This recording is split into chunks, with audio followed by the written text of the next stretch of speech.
একবার একদল লোক বিপুল স্বর্ণমুদ্রা ও অর্থসম্পদ নিয়ে ব্যবসার উদ্দেশ্যে বাড়ি থেকে রওনা হয়। পথিমধ্যে ৩ জন ডাকাতের খপ্পরে পড়ে নিজেদের সর্বস্ব হারিয়ে তারা রিক্ত হস্তে বাড়ি ফেরে। ডাকাত ৩ জন বিপুল স্বর্ণমুদ্রা ও টাকাকড়ি পেয়ে আনন্দে আত্মহারা হয়ে পড়ে। চলতে থাকে নানা পরিকল্পনা, সম্পদ বন্টনের নীল নকশা। এমন সময় ডাকাত সর্দার বলল, আমরা ক্ষুধার্ত, আগে ক্ষুধা নিবারণ করি, তারপর সম্পদ বন্টন হবে। অতএব সর্বাগ্রে বাজার থেকে কিছু খাবার নিয়ে আসা হোক। ডাকাতের একজন তখন খাদ্য ক্রয়ের অনুমতি চাইলে সর্দার তাকে অনুমতি দিলেন। অনুমতি পেয়ে সে বাজারে রওনা হল। পথে যেতে যেতে সে ভাবতে লাগল, ছিনতাইকৃত স্বর্ণমুদ্রা ও অর্থকড়ি কিভাবে একাই ভোগ করা যায়। অনেক চিন্তাভাবনার পর স্থির করল, খাদ্যের সাথে বিষ মিশিয়ে 2 বন্ধুকে হত্যা করব।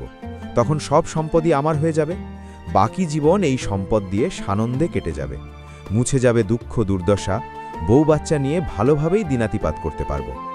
এই মোহে পড়ে সে খাবারের সাথে বিষ মিশিয়ে বাজার থেকে ফিরে আসছে। অপরদিকে ওই 2 জন চিন্তা করল, এতগুলো সম্পদ 2 বন্ধুর মধ্যে ভাগ করলে পরিমাণে বেশি হবে। তারা স্থির করল যে খাদ্য নিয়ে আসা মাত্রই তাকে হত্যা করবে। কথা মতো অস্ত্র নিয়ে প্রস্তুত থাকল তারা। খাদ্য নিয়ে সে ফিরতেই অপেক্ষমান 2 বন্ধু অস্ত্রাঘাত করে তাকে শেষ করে ফেলল। এবার অবশিষ্ট 2 ডাকাতের মধ্যে যে অধিক শক্তিশালী ছিল সে চিন্তা করল, যদি আমি একাই এই বিশাল ধনভাণ্ডারের মালিক হই, তবে আমার চেয়ে আর কে ধনবান হতে পারে। আমার জীবন ধন্য হবে, দারিদ্র্য বিমোচিত হবে। এই দুরভিসন্ধি অনুযায়ী সে অপর সাথীকেও হত্যা করে ফেলল। পরপর 2 সাথীকে হত্যা করে সে আনন্দে উদ্বেলিত।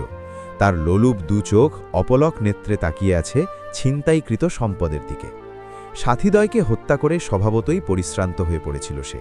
সামনে খাবার মজুদ। ভাবল, আগে ক্ষুধা মিটিয়ে নিই, তারপর সম্পদ নিয়ে বাড়ি ফিরব। কিন্তু প্রত্যাশার সেখানেই পরিসমাপ্তি ঘটল যখন সে বিষ মিশ্রিত খাদ্য গ্রহণ করে নিজেরও জীবনের পরিসমাপ্তি ঘটাল। শিক্ষা: অত্যধিক সম্পদের লোভ মানুষকে ধ্বংস করে।